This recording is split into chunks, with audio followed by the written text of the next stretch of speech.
tema kita memberi yang terbaik bagi Tuhan.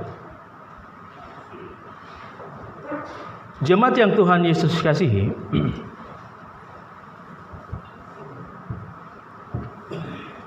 memberi yang terbaik bagi Tuhan itu seperti model bagaimana?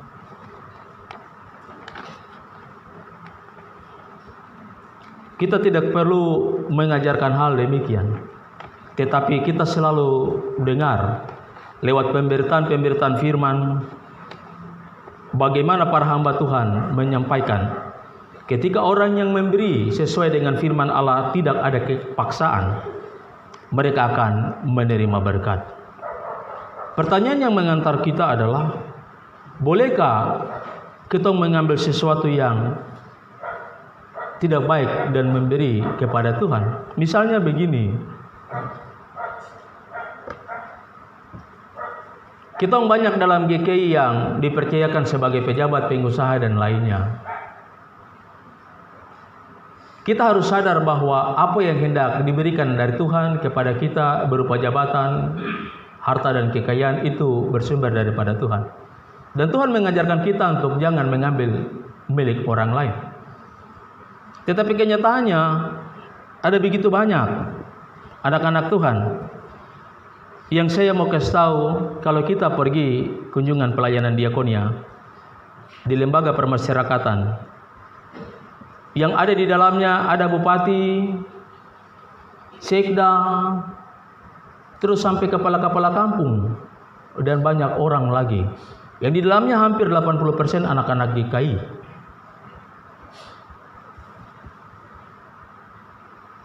Terus memiliki jabatan-jabatan penting. Mereka ada di dalam karena korupsi.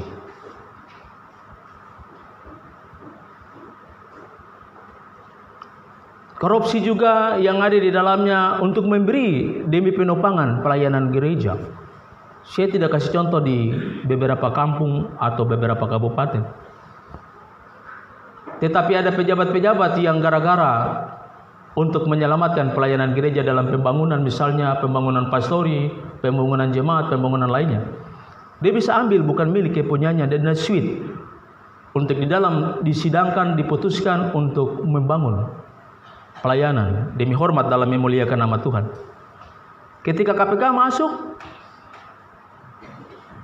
pemeriksaan, terus ada penyelewengan. Saya ketika jadi mahasiswa tahun 2010, saya tugas di Biak Barat 2011. Saya bertugas di sana, terus saya dipercayakan dari Badan Pekerja Klasis untuk mendampingi Bapak Bupati pergi ke satu jemaat di Biak Barat, Jemaat Karnindi, untuk melaksanakan tugas pertamanya dalam 100 hari kerja.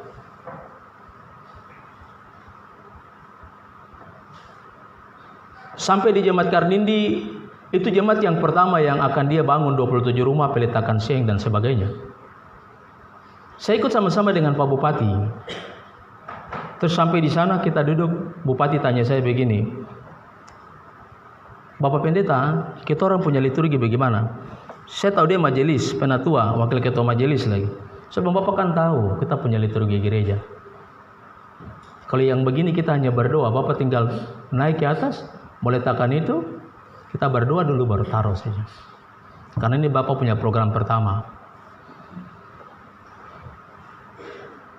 Ketika saya berdoa bilang begini saja, Tuhan yang pilih hambamu, Bapak Penatua ini menjadi bupati di Biak Numfor.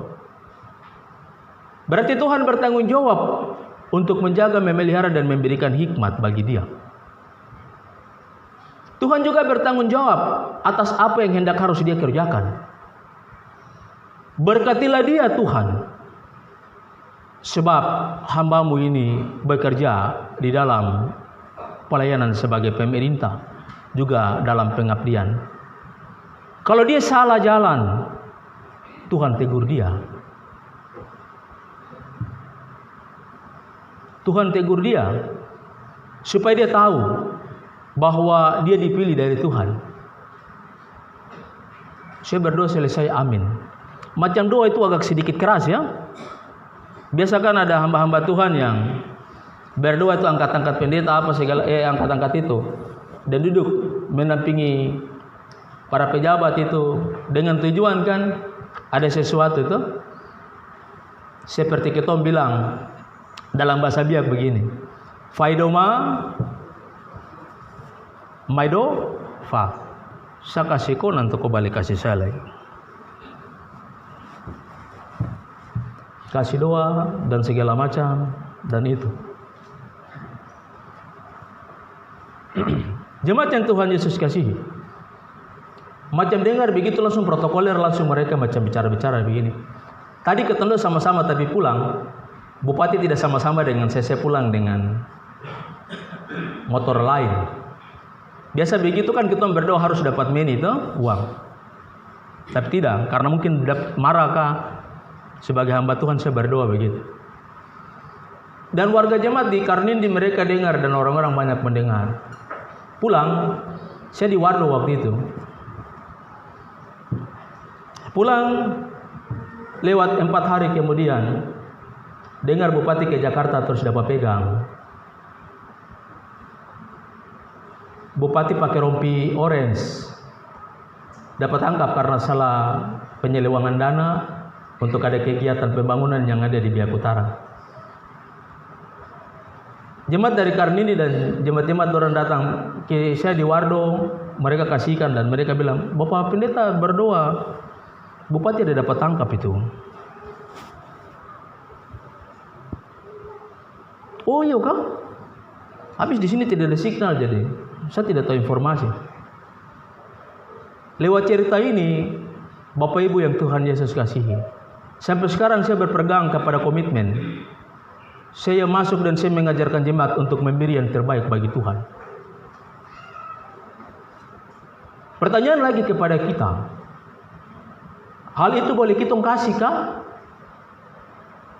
Ataukah itu berdosa? Pasti ada yang bilang berdosa. Pasti. Tidak mungkin tidak.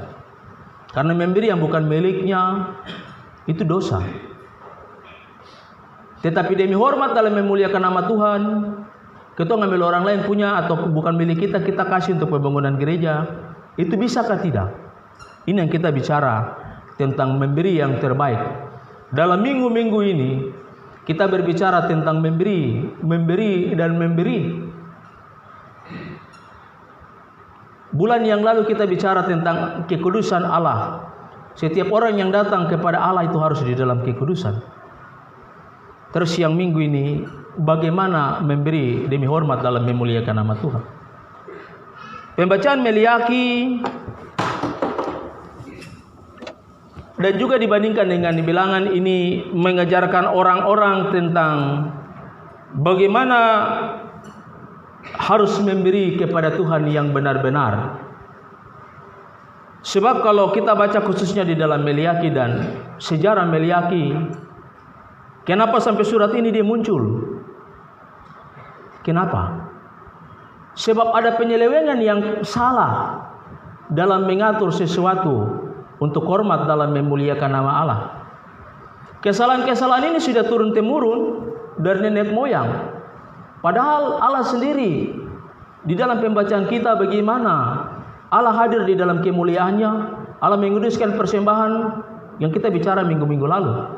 Terus di dalamnya juga nanti imam-imam itu harus dikuduskan baru melaksanakan pelayanan untuk hormat dalam memuliakan nama Tuhan. Yang di dalamnya para imam ini mereka harus mempersembahkan korban bagi Tuhan.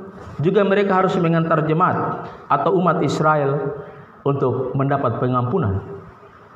Hal demikian juga Meliaki sampaikan. Kamu ini baru pulang dari pembuangan di Babel gara-gara demikian. Kenapa para imam, orang-orang yang bekerja di dalam rumah Tuhan ini menyelewengkan keuangan atau menyelewengkan persembahan umat? Kamu tidak sadar. Dan ini kalau kita baca di dalam Meliaki pasal 1 sampai pasal 4, itu menjelaskan tentang bagaimana keberdosaan dan mempersembahkan sesuatu bagi Tuhan dengan benar. Khususnya Meliaki mau kritik para imam untuk manajemen keuangan atau manajemen dalam pengelolaan harta benda milik Tuhan itu baik. Sebab kalau tidak, nanti dorang kena murka Allah lagi. Berangkat dari pembacaan firman Tuhan dalam Meliaki, bagaimana khususnya Meliaki menjelaskan bahwa dari zaman nenek moyang mereka yang sudah tidak taat, dan hampir 50.000 orang dipulangkan dari Babel kemari untuk membangun kembali pelayanan-pelayanan itu, yang dipercayakan baik mengatur dan mengelola harta benda untuk membawa persembahan-persembahan kepada Tuhan.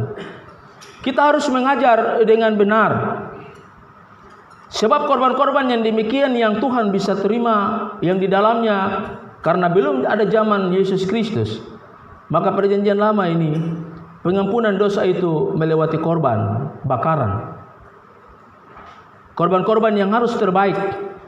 Sehingga Meliaki keras sekali menyampaikan pada ayat 6 sampai kepada ayat yang ke-7, dan pada ayat yang ke-8, 9, Meliaki punya penekanan begini: bolehkah manusia menipu Allah? Namun kamu menipu aku. Tetapi kamu berkata, dengan cara bagaimanakah kami menipu engkau? Mengenai persembahan persepuluhan dan persembahan khusus.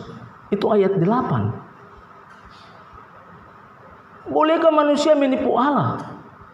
Wahyu yang diturunkan dari Allah kepada Meliaki sampaikan.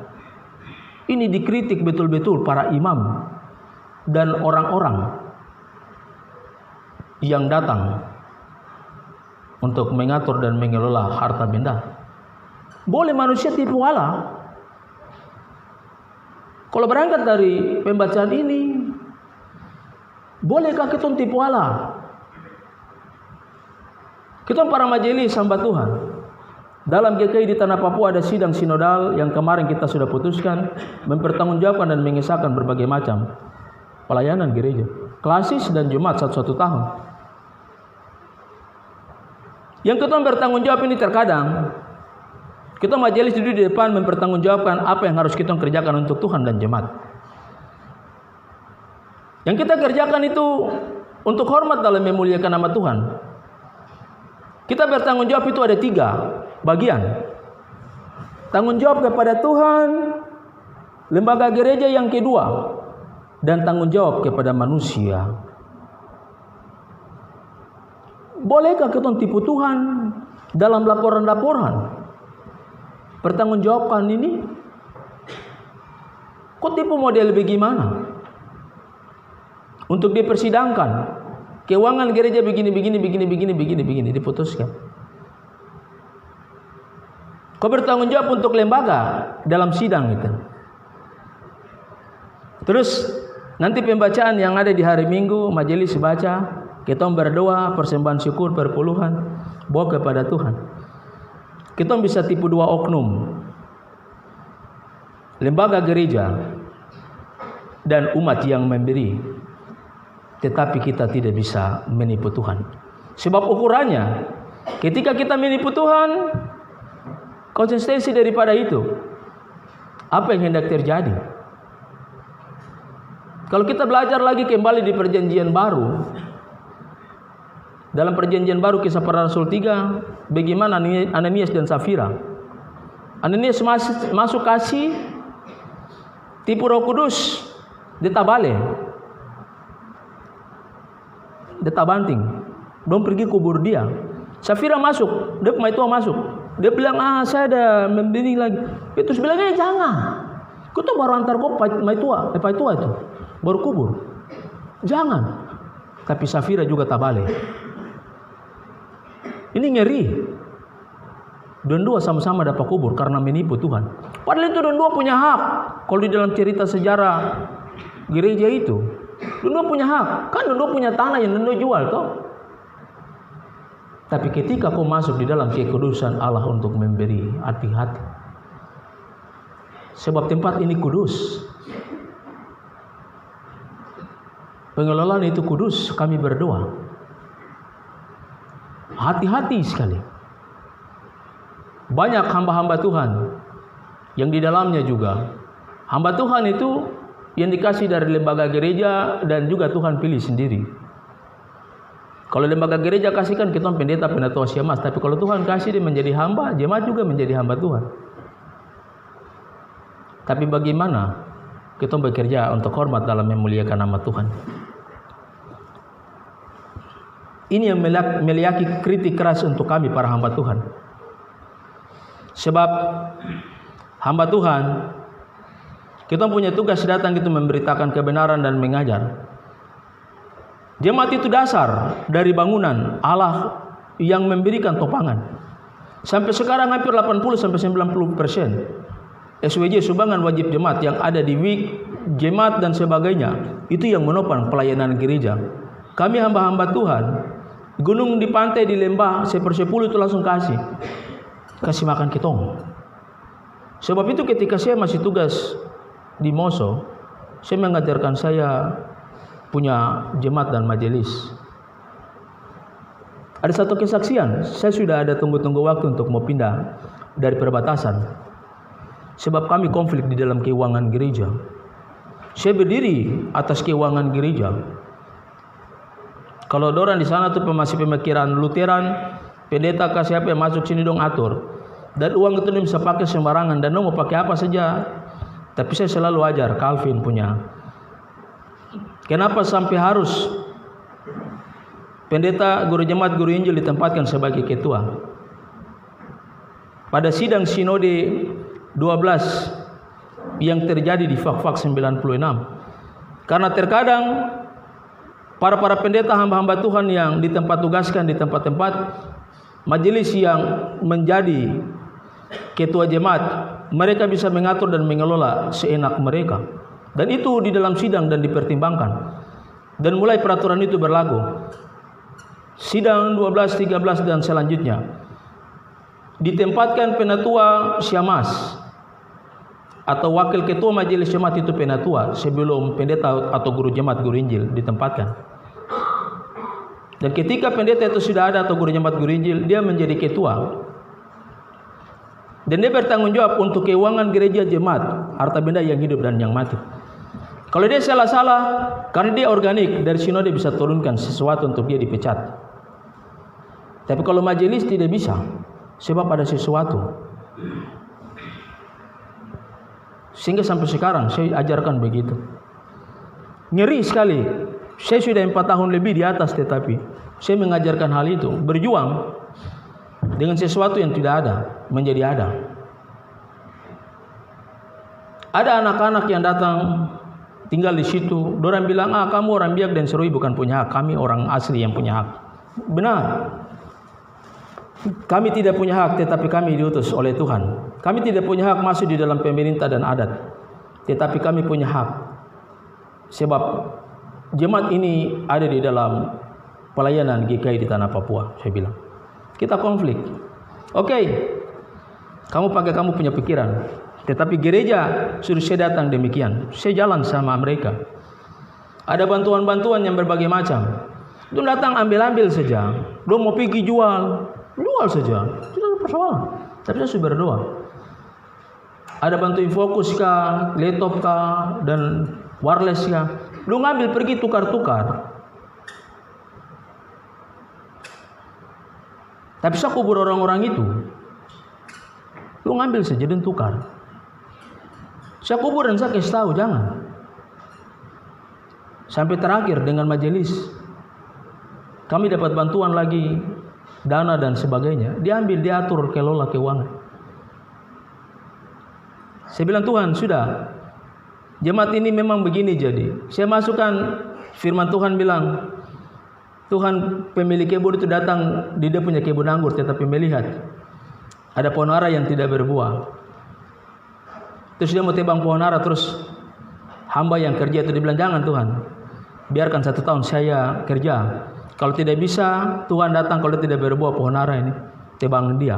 Saya demikian, jangan Tuhan. Saya berdoa minta ampun terus. Jangan Tuhan.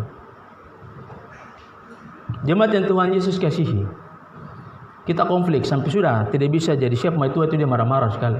Begini. Tapi bilang jangan, Mama. Kita bukan ikut pikiran manusia. Tuhan utus saya ke tempat ini untuk apa begitu? Saya menderita, saya terdapat gaji hampir 3 tahun juga, tidak apa-apa. Tetapi harus saya mengajarkan sampai sudah tidak bisa berserahkan untuk Tuhan. Dan gara-gara konflik begitu, terus keuangan gereja saya mau panggil untuk kita atur duduk baik-baik lagi. Ada sumbangan-sumbangan dari beberapa partai yang datang, dihabiskan. Bahkan saya mau kasih pengumuman, karena orang-orang demikian, dorang punya otak sudah dikuasai dengan si jahat. Mereka usir saya. Oh sudah, saya pulang. Oh tidak, majelis punya hak bisa turunkan pendeta dengan ini. Dorang datang mau konflik. Saya bilang jangan. Saya dengan saya punya toga, saya punya maitua bilang, Bapak, ketemu pulang sudah. Itu yang saya bilang, Bapak kok jangan, sebab di tempat ini. Saya bilang betul. Tetapi kita punya tugas menyampaikan kebenaran. Saya pulang, saya bilang sama jemaat menangis. 4 tahun ini kami orang Biak dan Siru yang kerja dengan orang-orang yang lain. Saya masuk tidak ada ini apa segala macam. Saya memberi yang terbaik. Jemaat tidak kasih makan saya. Saya tanya bendahara jemaat, pernahkah saya sakit? Saya punya anak-anak sakit. Bendahara ada kasih keluar uang? Tidak, Bapak.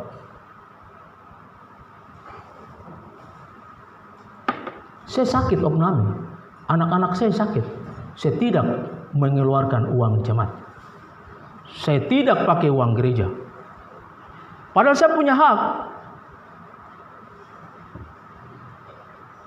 Bendahara bilang, tidak Bapak.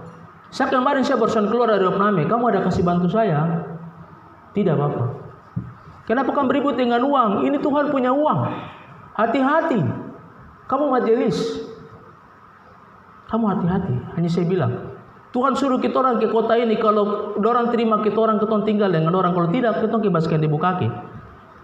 Tapi saya tidak mau kebaskan di bukaki karena saya tahu iblis menguasai kalian dengan mengelola dan mengatur keuangan dengan seenaknya. Tapi saya kasih tahu, saya kerja untuk Tuhan. Saya beri yang terbaik.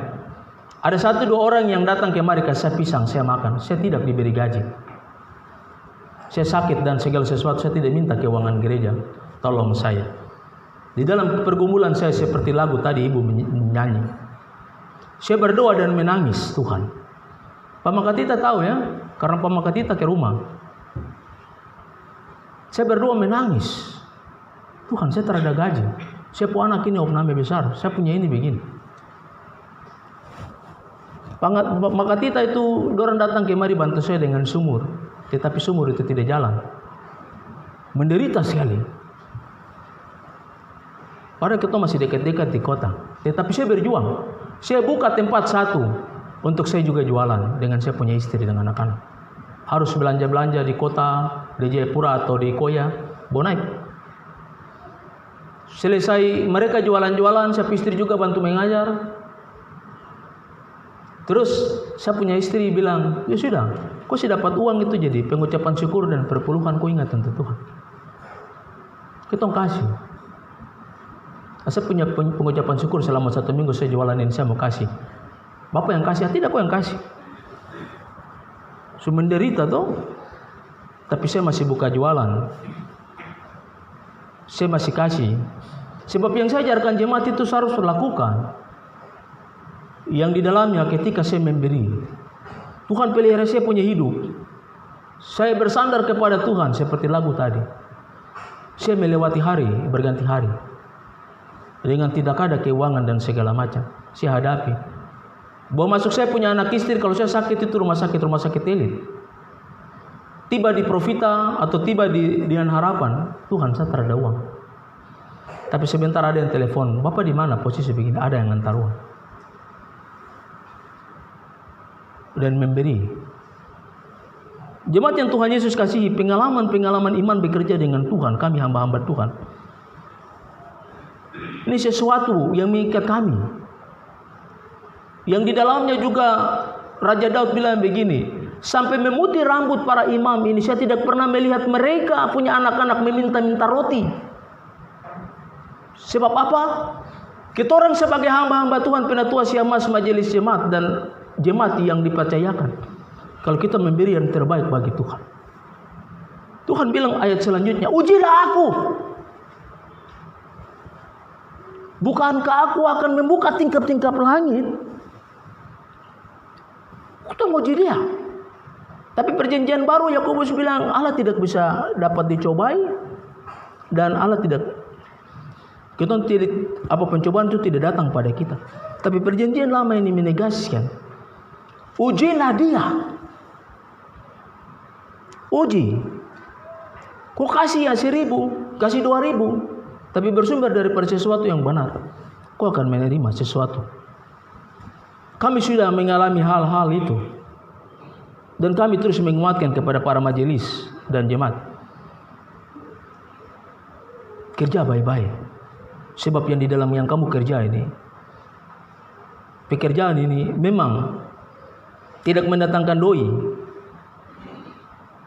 tetapi mendatangkan sukacita dan berkat. Dan hal itu yang membawa saya, karena saya punya pengalaman iman. Dan ketika saya di tempat tugaskan di mana, saya tidak melihat uang dulu. Tetapi yang saya ditugaskan di tempat itu, Tuhan berkati saya supaya saya memberi yang terbaik bagi jemaat. Saya datang bukan menyusahkan jemaat, tetapi saya tahu iblis itu ada di dalam jemaat yang ingin mengacaukan jemaat. Yang di dalamnya dia akan putar balikan sesuatu yang benar menjadi tidak benar, untuk dipersembahkan bagi Tuhan dengan cara-cara yang tidak baik. Tetapi kita orang hadir. Karena ketika saya ke tempat itu, saya tahu saya tidak punya apa-apa, tetapi saya punya kekayaan ada di warga jemaat. Itu yang saya ketika tiba di tempat-tempat mana, di Waropen juga begitu. Di atas. Sampai kembali. Ketika saya keluar, saya bilang sama Maitua begini. Maitua itu dia bilang, kenapa kau berdoa selalu minta-minta ampun? Saya bilang, ya saya berdoa minta ampun sebab mereka tidak tahu apa yang mereka lakukan. Dia mau usir ketongka, dia mau marah ketongka, tidak apa-apa. Tapi saya mau kasih tahu mama kok, majelis itu dia punya waktu bulan Juli saja. Saya pimpin ibadah akhir bulan di pos pelayanan Arius Apio.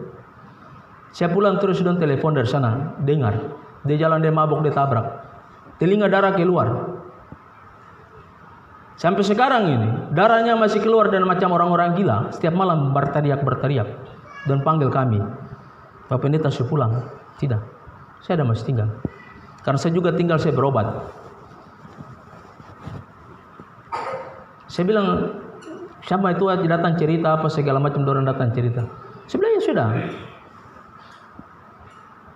Kita akan kerja sama-sama, kau dengan saya.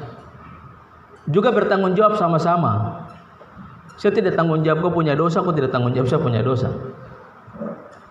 Tetapi saya kasih tahu kau, ini Tuhan pu barang. Jangan. Dan itu tinggal sampai sekarang, menderita. Ini kesaksian iman.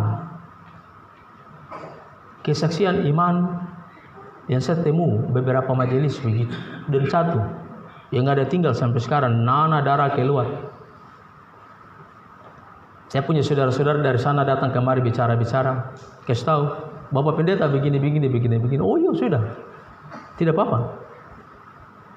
Dia kan bertanggung jawab dengan dia punya itu, bukan saya bertanggung jawab. Sebab kita kerja ini sama-sama dalam gereja, kita sama-sama bertanggung jawab kepada Tuhan lembaga gereja dengan jemaat. Berangkat dari pembacaan ini dan refleksi firman Tuhan, saya mau kasih tahu, mari majelis. Sebab berkat itu ada tunggu kitong kerja. Di atas itu dia bilang, tempat itu tidak ada uang. Tapi saya mau kasih tahu, tidak ada uang itu secara kasat mata jasmani, tetapi di dalam rohani kami memiliki kekayaan. Yang pertama, kehidupan dan kemakmuran yang nanti kami akan turunkan kepada anak cucu-cucu kami. Itu yang terjadi dalam GKI. Berapa majelis jemaat yang turunkan anak-anak yang menjadi pemimpin dan mengajarkan anak-anak itu supaya takut akan Tuhan, dipercayakan menjadi pemimpin dan sebagainya, harus memberi yang terbaik. Sebab bukan hanya kau punya jabatan, terus bukan kau punya ini, baru nanti kau sweet dari orang lain punya masuk untuk membangun gereja, tidak. Tetapi kau membangun dengan apa yang kau punya.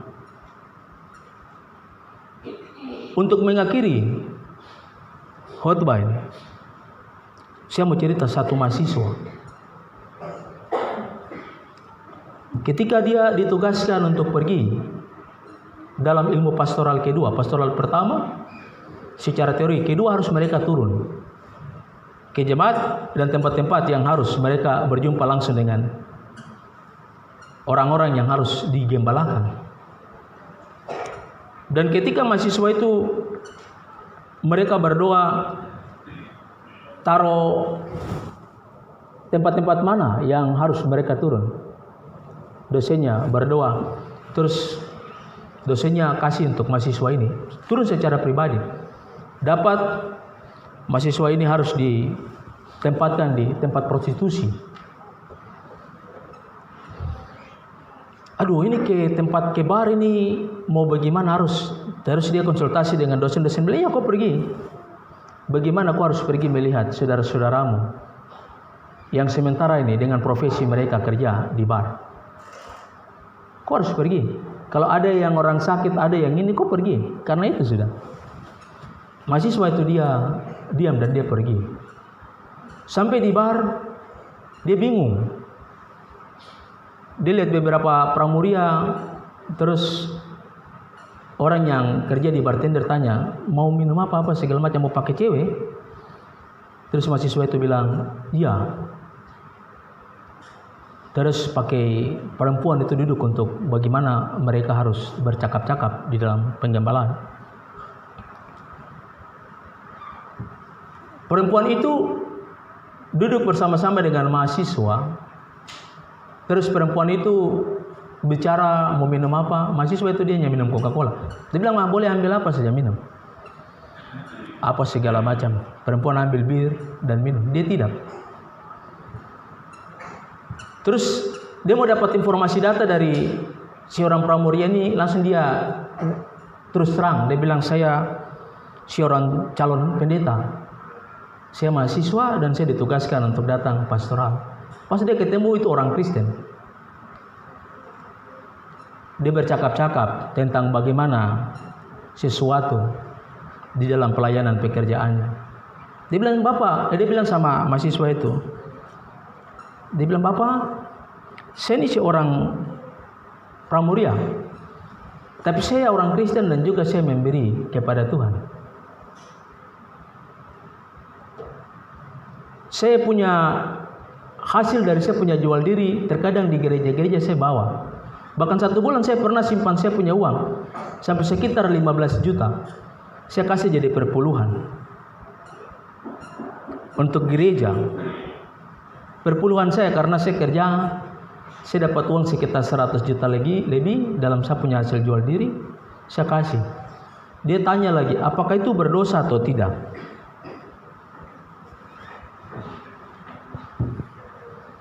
Apakah itu berdosa atau tidak, Bapak Pendeta? Langsung dia bilang begitu. Harus menjawab dengan hikmat supaya dia bisa terima untuk mengeluarkan orang dari jalan bagaimana memberi yang terbaik. Mahasiswa itu sekarang jadi pendeta, ada berdiri ini.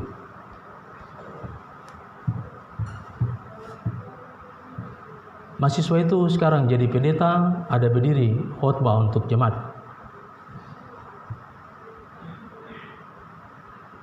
Saya berdoa, saya bingung. Karena dulu saya persembahkan tubuh ini, saya tinggal di APO, tahu kejahatan. Nakal sekali. Kan khotbah minggu lalu kan persembahkanlah tubuhmu. Roma 12. Saya tidak persembahkan di masa muda saya.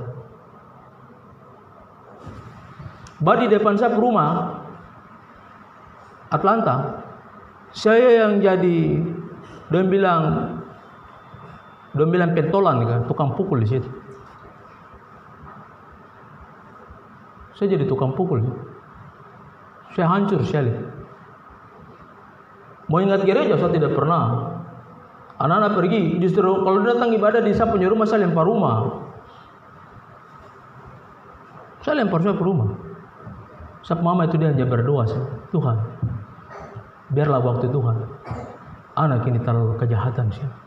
Sebab orang tuanya berdoa sih. Sebab nakal itu yang sungguh luar biasa, nakal yang tidak bisa diatur. Dan ketika waktu Tuhan untuk saya 2001-2002, di dalam orang ada mau merayakan perayaan Jalan Salib, saya mabok sampai saya jatuh tabrak.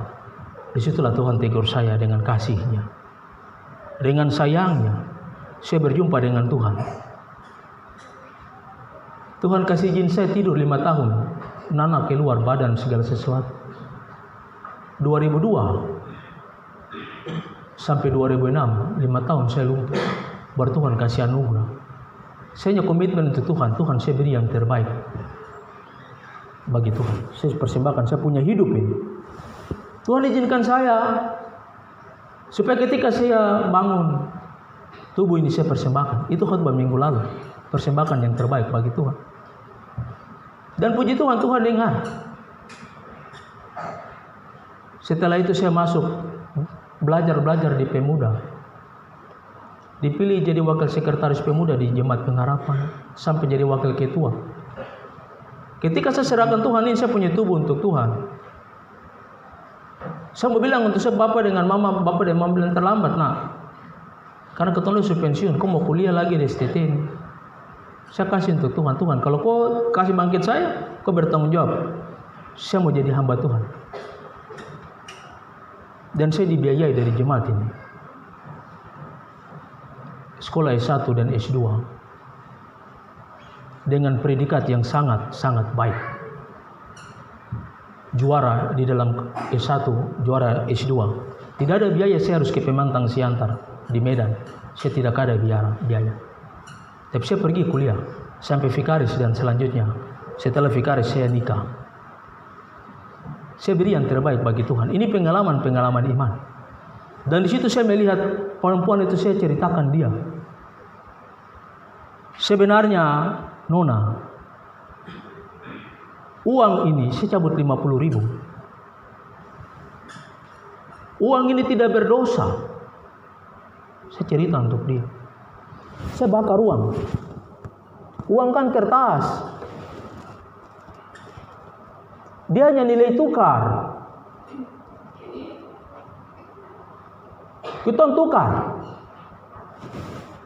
Tapi yang berdosa adalah perilaku Nona.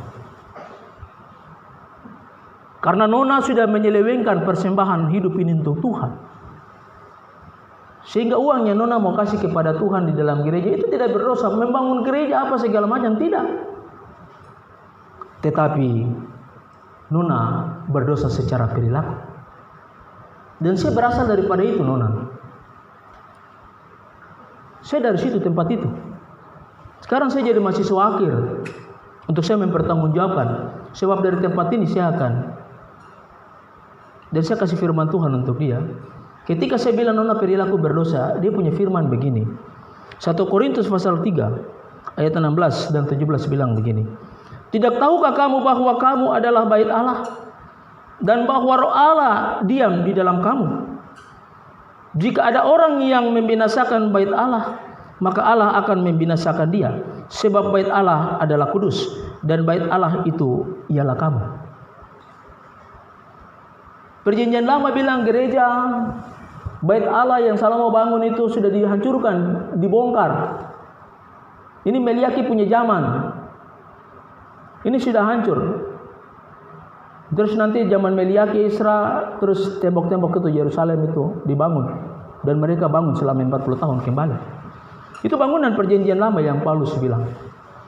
Tetapi bangunan perjanjian baru, itu adalah tempat ini.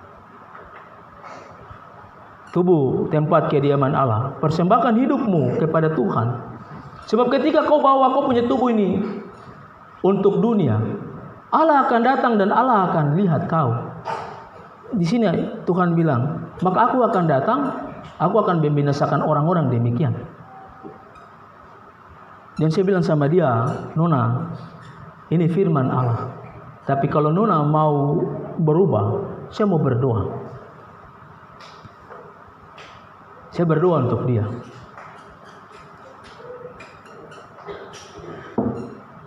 Sepuluh tahun sesudah itu saya ketemu dengan dia. Ternyata Tuhan rubah dia menjadi majelis jemaat di saya punya wilayah pelayanan Bakal Klasis Moratami. Perempuan itu, dia kawin dengan orang yang baik, dan dua punya usaha. Dia menjadi majelis jemaat. Bapak pendeta lupa saya. Bapak pendeta Numberi toh? Oh iya. Pernah begini-begini. Saya kaget lagi. Ternyata Tuhan punya waktu itu 10 tahun saya jumpa dengan dia. Sekarang saya dipilih jadi syamas. Hidup ini saya persembahkan untuk Tuhan. Saya punya ini, saya punya ini, saya punya itu. Saya menangis. Saya menangis. Ibu, saya hanya tugas berdoa saja. Tapi Tuhan bilang, kalau kau persembahkan hidupmu dan harta bendamu bagi Tuhan, engkau akan melihat tanda heran satu ke tanda heran yang lain. Kau akan keluar dari tempat ini dan kau mendapatkan berkat. Dan keputusan imannya, dia keluar, dia mendapatkan berkat. Pengalaman-pengalaman iman, bagaimana saya hadir dan saya memberikan penguatan. Gereja Kristen Injili di Tanah Papua hidup dari pemberian jemaat. Pemberian jemaat yang model bagaimana? Khususnya pemberian untuk Tuhan itu kita punya hidup. Terus ada ajaran lagi memberi dari kehidupan kita yang selalu Tuhan berkati lewat usaha kita, pekerjaan kita. Saya mau bilang, tidak mungkin Tuhan kasih kita berkat 1 bulan itu 5.000. Amin. Lebih.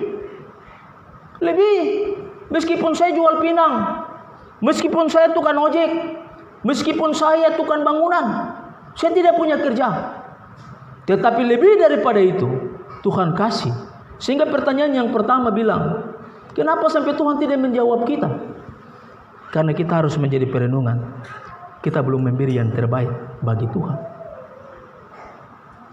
Tuhan bilang dalam Meliaki, kau boleh tipu dia. Tapi Tuhan bilang lagi, ujilah aku. Bukankah aku tidak membuka tikap-tikap langit? Berilah persepuluhmu. Supaya rumah perbendaharaan itu ada sesuatu yang terbaik. Majelis dan jemaat yang Tuhan kasihi, mari tong kerja dengan jujur setia. Sebab yang ketong dipercayakan dari Tuhan. Jangan seperti Meliaki bilang, bolehkah kita tipu Tuhan? Tapi mari kita ajar jemaat supaya memberi yang terbaik. Bukan saja rupiah, tetapi memberi dari apa yang engkau miliki. Sebab Tuhan bilang, bukan pendeta memberi, ujilah aku. Bukankah aku bukan membuka tingkat-tingkat langit? Ayat-ayat selanjutnya Tuhan bilang begini, saya akan memberkati ternakmu, saya akan memberkati segala usahamu yang engkau dapat.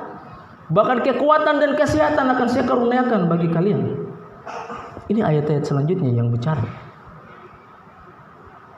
Sehingga kau tukang supir mobil kah, kau tukang ojek kah, atau kau tidak punya pekerjaan, kau di dalam pergumulan, persembahkan yang terbaik bagi Tuhan. Persembahkan dirimu, hidupmu. Bukan saja persembahan yang kamu lihat rupiah-rupiah, tidak. Tetapi aktivitasmu. Oh, saya tidak punya ini Tuhan. Saya datang hari Sabtu sama-sama dengan majelis, saya bikin bersih gereja. Saya datang untuk ini, saya bikin ini. Tuhan tahu. Yang di dalamnya, biasa ketika majelis mau turun untuk bikin jadwal-jadwal ibadah, orang-orang kasih hindarkan ibadah karena kekurangan-kekurangan. Mungkin tidak ada gula, tidak ada ini dan sebagainya. Saya bilang, Tuhan tahu. Kau buka kau pintu rumah itu.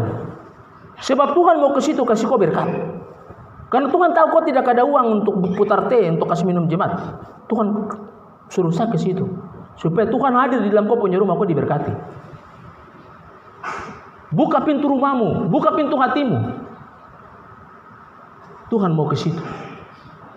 Dan ketika kau dapat yang Tuhan kasih, mari kau beri yang terbaik. Kami hamba Tuhan sudah merasakan itu. Tuhan memberkati kita dengan firman-Nya, Roh Kudus memampukan kita supaya kita beri yang terbaik bagi Tuhan. Sebab pelayanan gereja ini masih banyak pergumulan yang kita hadapi. Benar ya? Masih banyak. Jangan takut. Sebab apa yang engkau kasih, seperti filosofi kita orang Biak bilang, faidoma, maidova. Kau kasih untuk saya, dan saya balik kasih untuk kau. Amin.